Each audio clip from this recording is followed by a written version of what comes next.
महाराष्ट्र में विधानसभा चुनाव की सियासी सरगर्मियां तेज है। राजनीतिक दलों ने सभी सीटों पर अपने अपने उम्मीदवार उतार दिए हैं। साथ ही चुनाव के लिए नामांकन दाखिल करने की प्रक्रिया अंतिम चरण में है।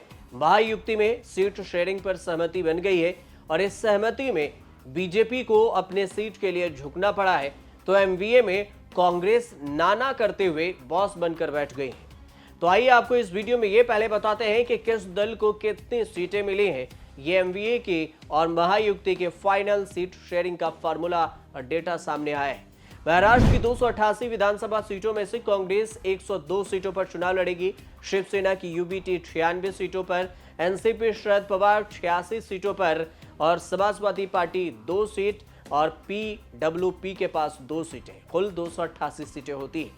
महाराष्ट्र में सीट शेयरिंग को लेकर कांग्रेस पहले 115 से 120 सीटों का डिमांड कर रही थी। बाद में सहमति बनी तो 85-85 सीटों का फार्मूला निकला।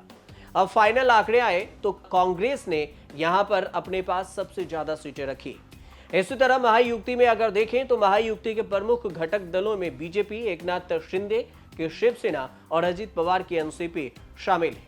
महायुति गठबंधन में भारतीय जनता पार्टी यानी कि बीजेपी बड़े भाई की भूमिका में है, जबकि छोटे भाई की भूमिका में एनसीपी है। महायुति में सीट शेयरिंग 288 सीटों में से अगर देखें तो बीजेपी 148 सीटों पर चुनाव लड़ेगी। शिवसेना शिंदे गुट 80, एनसीपी अजित पवार गुट को 52 सीटें और सहयोगी दल के लिए 6 सीटें छोड़ी गई है। सिवडी जो शिवसेना शिंदे गुट के हैं वो छोड़ दिया गया एमएनएस के लिए। 287 सीटें होती है। 1 सीटें मालेगांव है जिस पर अजित पवार के लिए छोड़ा गया। अभी तक कोई ऐलान नहीं हुआ। विधानसभा चुनाव 2019 की अगर बात करें तो अविभाजित शिवसेना के को साथ मिलाकर बीजेपी ने चुनाव लड़ी थी। 164 सीटों पर उम्मीदवार उतारे थे, जिनमें से 105 सीटों पर जीत हासिल हुई थी। अविभाजित शिवसेना ने 126 सीटों पर चुनाव लड़ा, 56 सीटें जीत दर्ज की और अब शिवसेना 2 हिस्सों में बंट चुकी है। एकनाथ शिंदे के शिवसेना महायुति के साथ, उद्धव ठाकरे के शिवसेना महाविकास अघाड़ी के साथ। ऐसे में बीजेपी को इस बार महाराष्ट्र में कम सीटों पर चुनाव लड़ना पड़ा है, यानी कह सकते हैं कि ज्यादा सीटों का नुकसान। जून 2022 में अगर शिवसेना के और महाराष्ट्र में जो राजनीतिक कलह हुई थी उसमें विधायकों को 40 विधायकों को एकनाथ शिंदे ने तोड़ दिया था और बीजेपी के साथ जाकर मुख्यमंत्री बन गए।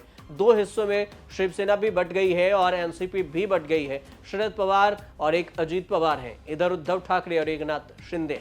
महाराष्ट्र की 288 विधानसभा सीटों के लिए 20 नवंबर को वोट डाले जाएंगे। नतीजे 23 नवंबर को घोषित होंगे। उसके बाद पता चलेगा कि आखिर किसे कितना फायदा हुआ, किसे कितना नुकसान। फिलहाल आप देखते रहिए न्यूज़ तक।